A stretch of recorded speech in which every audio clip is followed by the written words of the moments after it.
Lemak manis ala ambay, santan kelapa ala ambay. Kupandanglah manis ala ambay, anak siapa? Ternyata udah mulai.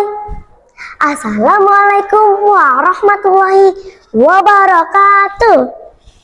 Halo teman-teman semua, apa kabar? Dewan juri yang saya hormati, perkenalkan nama saya Elvira Khairun Nizar.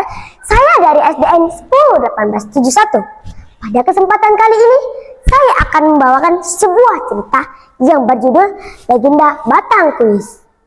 Pada zaman dahulu, hiduplah seorang pangeran muda yang bernama Kecak Mandai.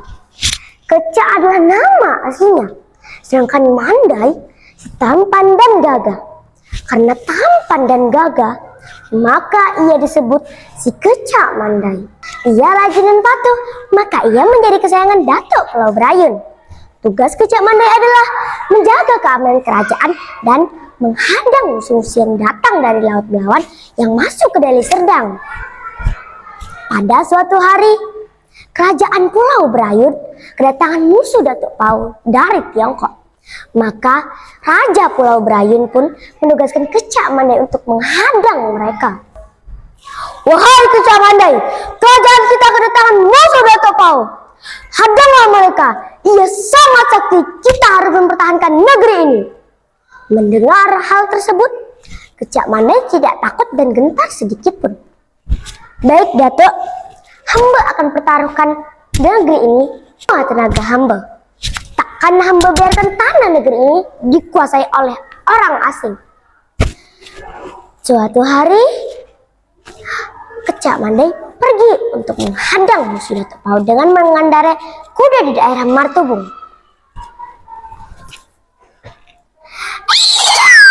Tukut.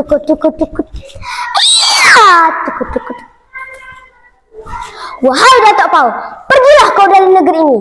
Sampai tetes dari penghabisan akan hampa pertaruhkan untuk negeri ini.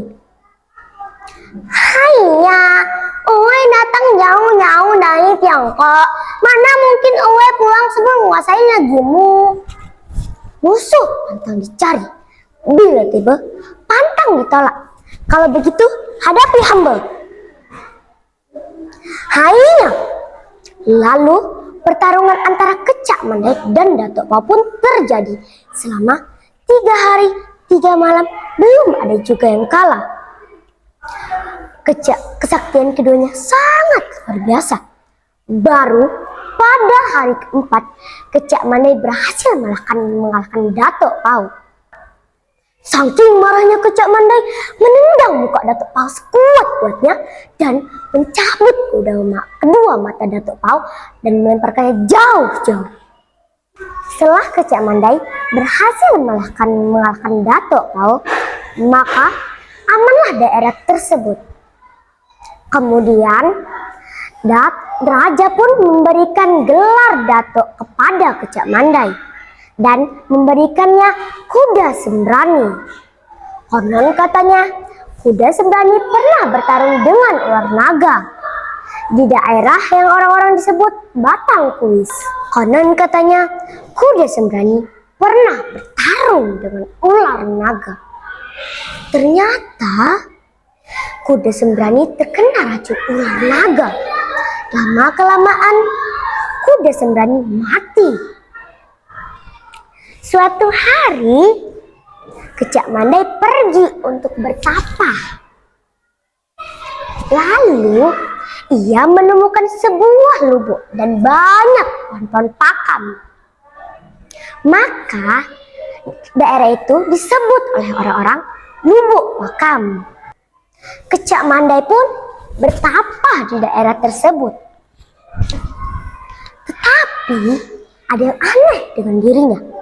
Ia tidur di atas air yang mengalir deras. Lama-kelamaan, tubuh ia menjadi kaku seperti batang. Maka, daerah itu disebut oleh orang-orang Batang Kuis. Nah teman-teman, itulah asal-usul nama daerah Batang Kuis. Sekian dari Elvira. Assalamualaikum warahmatullahi wabarakatuh.